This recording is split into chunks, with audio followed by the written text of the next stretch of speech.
Hi, my name is Jen, and I'm a student at the University of Kentucky, and I was told we need to do a disability presentation over our disability of our choice to present for a project. And I decided to do Marfan syndrome. Marfan syndrome is a disorder of connective tissue. Connective tissue is what holds all body parts together and helps control how the body grows. And again, since connective tissue is found throughout the whole entire body, Marfan syndrome, also known as MFS, can occur in many different parts of the body. Most often it is found in the heart, blood vessels, bones, joints, and eyes, but sometimes the lungs and the skin can be affected.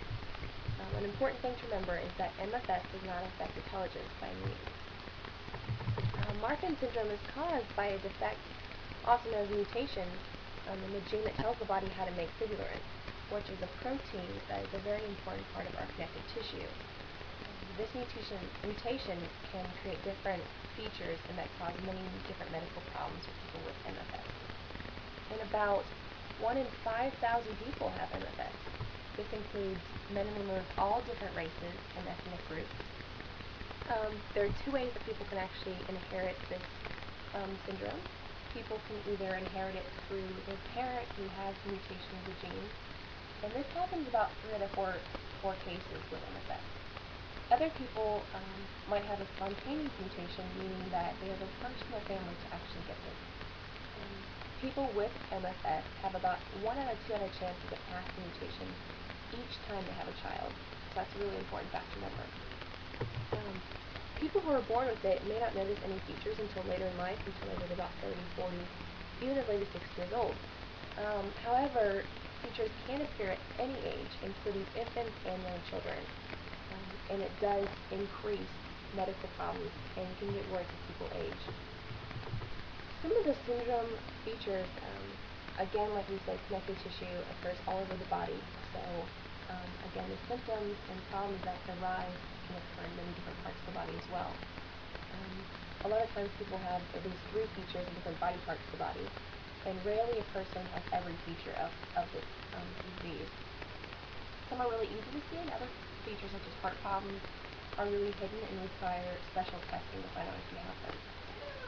It's really important that a person with 3 or more features see a doctor to know if they have them or not. One of the most common symptoms that occur is in the cardiovascular system with the heart and blood vessels. Enlarged or bulging aorta, that is the main vessel that carries blood from the heart. It can be enlarged and cause a lot of problems with the flow of blood throughout the system. And also, aortic dissection is where the separation of layers of the aorta can tear, which causes a lot of problems as well. Within the bones and joints of the skeletal system, a common physical symptom that we can see is having very long arms and legs, very extended, very thin. Again, a very thin body type overall. Very tall, very lengthy, very thin. Curvature of the spine also occurs a lot, scoliosis or kyphosis. A lot of times the chest will sink in, or they can have the opposite, where it's called a pigeon breast, where the chest actually goes out a little bit. The other thing is having very, very long fingers, and their joints are often very profound, but their fingers are very long and thin, and having flexible joints. In the eyes, there's another problem that Marfan syndrome can cause problems with is severe nearsightedness, which requires sometimes surgery or just glasses and things like that.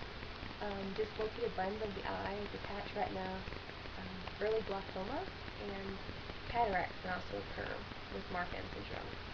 And other body systems can be affected that are not as common, but unexplained stretch marks on the skin, not caused by weight gain or pregnancy, and sometimes a spontaneous collapse of the lung can occur.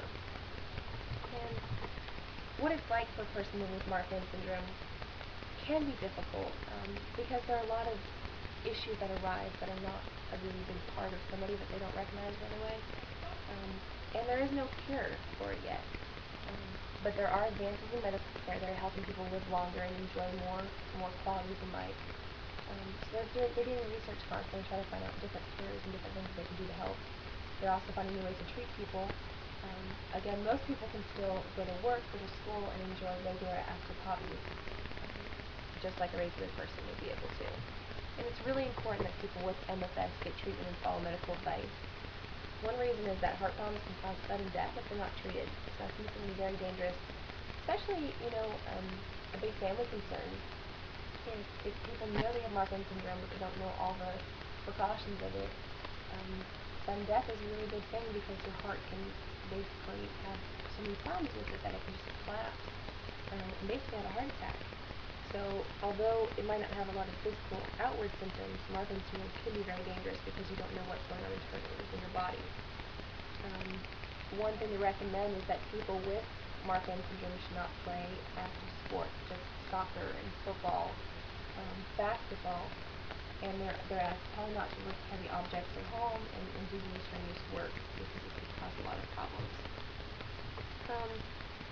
What you should do if you suspect that you might have these symptoms, just go to a doctor. Keep in mind that you can have a lot of these symptoms, but you may not actually have the disorder. The only way to know for sure is to be checked by a doctor who understands Marfan syndrome. And there's different organizations out there. I got all the research from the Marfan actual organization that they have, the National Marfan Foundation. And they have a resource center. You can actually call the number. It's 1-800-862-7326.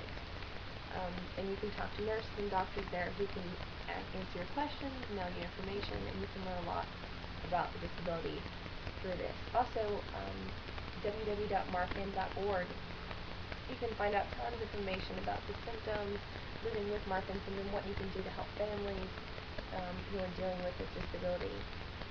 And they have online support systems. And again, just talk to a doctor, find out what you can do, what you can help.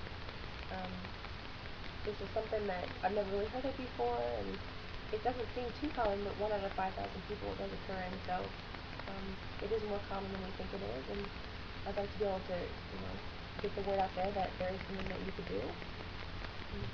So, thank you for listening. I hope you learned something. Thanks.